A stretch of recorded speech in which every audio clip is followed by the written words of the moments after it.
Hello and welcome back. Sean here, Mountains Garage, on another glorious October Monday morning. It's the last week of October.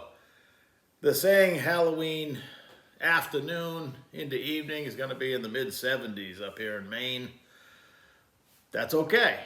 It's going to be a nice evening. And then you wake up the next day and boom, November. Winter staring you in the face. But this week a friend of mine called me, texted me, nobody calls these days, and asked me if I wanted to ride down to the New England Dragway swap meet Sunday morning. A few years ago, this particular swap meet used to be held somewhere else, and I'm glad it was moved to one of the outside parking lots at New England Dragway. The gates open for vendors at 5 a.m. So the first year they had it, with the urging of my buddy Ken, we both loaded up our rigs, left out. I met him outside the parking lot down there. I was there by 5. It's a 2-hour ride, so I was on the road by 3 because you got to get up before that. So it's definitely dedication if you want to sell at the swap meet. But to purchase, the entry is free, or you go down and park and walk in and start cruising around.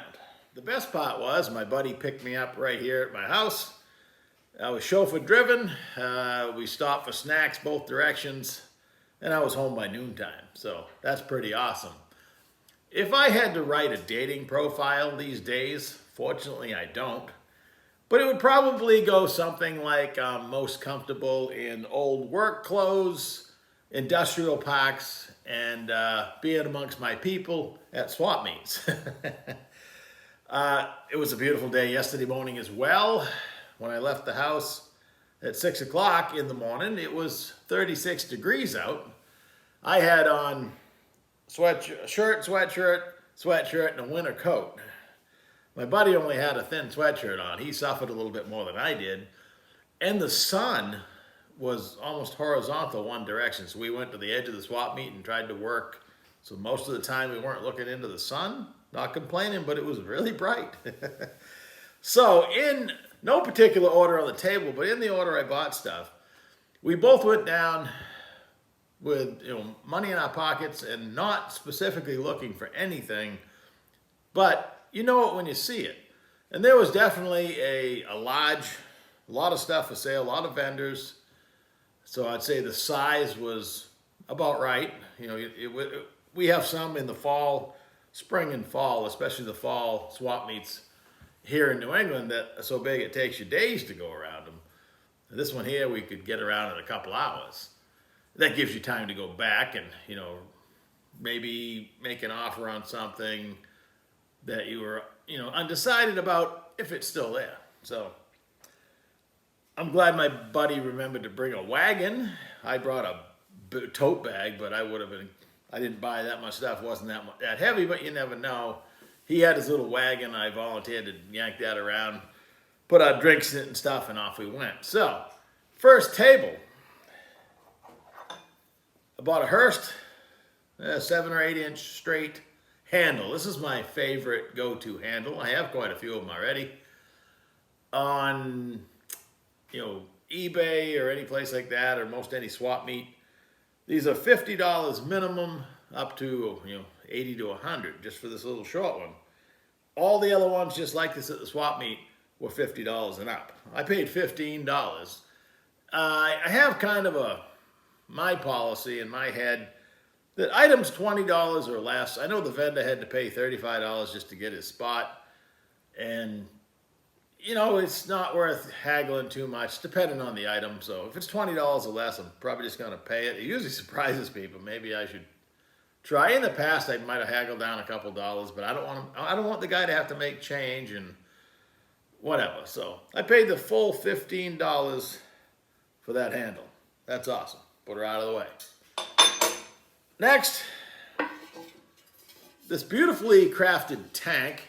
I need to round the corners a little bit so it's not quite so sharp, but the welding on this The aluminum welding is what I aspire to do. Makes me think I should spend the rest of the day practicing, maybe the rest of the week or month, because this is beautiful. And what I like about the layout, it's slightly bigger than I'd probably build, but it would make a nice transmission catch can if you ran the line from the vent on the transmission into the bottom and put the vent up here, so it's recirculating, if you will. If you do, mount it up above the transmission, maybe on the firewall, inside or out, doesn't really matter. Out if you don't want to smell it, I guess. It's big enough you're not going to fill it. If you fill this and get oil out on the track, well, that's a lot of oil you're pushing out. Not heavy. Again, it would drain right back down into the transmission vent, with a 1/4-inch line or braided line, whatever you want to run. That was $20. Once again, I didn't bother offering less because I think that's a bargain for $20. And I'm sure everybody else came along, not everybody, but the poor vendors are used to getting beat up. And that's the deal. I know it's the deal with the yard sales and swap meets, and trust me, I take advantage of it when I think it's necessary, but in this particular case, no. The next two items, I was looking at them both. This is a Wilkins Motorsports wheelie bar wrench. You measure the height when you're actually at the starting line, when the car backs up from the burnout. You got a wrench if you need to use the lock nut on the adjuster. This has a local tie-in. Sandy Wilkins, who Wilkins Racing Engines, look him up in North Carolina, is married to Michelle. She's a local girl to us. She used to be a member of the Southern Maine Racing Association with her dad, and when we used to go to meetings, she was just a tiny little girl, but now she's grown up, married, has kids, and they build racing engines down in North Carolina. So as soon as I saw this wrench, I was interested, and the guy wanted $20 for it. This sells for $50, not a scratch on it, probably never been used. And I was also kind of looking at this $5 throttle cable bracket, CSR. Nice one. It's had a little work done to it, but that's okay. They didn't butcher it. It looked like it was done on a mill. And the guy says, hey, give me $20 for both. So that was a score. The final item, and I did do some negotiating on this one, is a Ridgid pipe cutter. It's bigger than any one I have. I buy them to do exhaust tubing. It has a nice quick release feature, but it goes over 4.5 inches. I have one that does 3-inch. And the guy had 2 of them, again, Ridgid brand, so it's good. He had to buy a 6-pack or more of cutters. I don't know how many's in there, maybe more, of replacement wheels. It has a brand new wheel on it, never been used, and a whole bag of extras. There was 2 of them. The other one didn't have the bag of extra parts. So I grabbed this one, and I paid $50 for it. I think he started at $75, so I think that's a great deal. I like it. I have an exhaust tube bender that will actually, if you lightly hold the pipe with it before you actually start the bend, the little vise will hold it, and you measure your length and go ahead and just put a little lube on, run this thing around. Oh no, things fell down. But yeah, it's aluminum construction.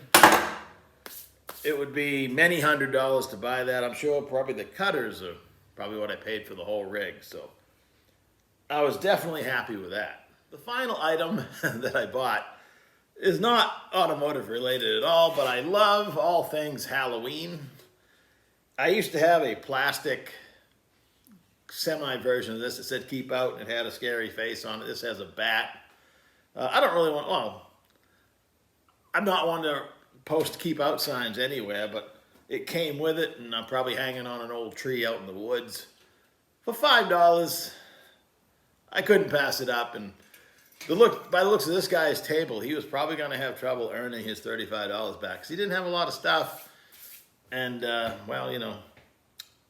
I own a bat sign. Halfway around, I ran into my buddy Ken, who had got up early, loaded up a bunch of stuff, and he was down there selling stuff, and good for him, bad for me. I got all kinds of stuff I could load up, but it's a commitment, and I like to think, in the future, there's many opportunities. The last Sunday of every month, April to November. There's one more this year at New England Dragway. Every month I have an opportunity to do so. I just need to take advantage of it. There's always one item that you leave behind, and there's no going back, unless you get the guy's name or lady's name, whoever the seller is. There was a older MSD billet distributor with the crab cap on it and everything. Old enough that I know probably inside it's not like the new ones that just turn to corrosion for no reason. I had one similar to this back in the 80s and 90s. It had Allen screws holding the cap on, and we had no way to take them out because I wanted to look inside. And probably could have bought it for 80 bucks. I didn't. I made an offer, and he didn't accept it. And I went home without it. So it is what it is. You can't go back. Next time, I guess I'll bring. I had a tape measure and a rag in my pocket. I didn't bring any tools. A Leatherman might have got it, but I didn't want to booger it up because the thing was in really nice shape. And it's one of those things that I just should have paid up and bought it because I have a use for it. And well, there's always something, the regret. So. I had a great trip down and back from the buddy. Always good to spend time. Got to see my friend Ken down there. Beautiful day, all in all. It was awesome. Lots of fresh air. I came back and a friend of mine was here. I talked to him for a few minutes and then all that fresh air. I even took a little nap yesterday afternoon. So today it's right back to work. Hope you are having a great day and a great week to come. Finishing out October. And I'll talk to you in a couple days.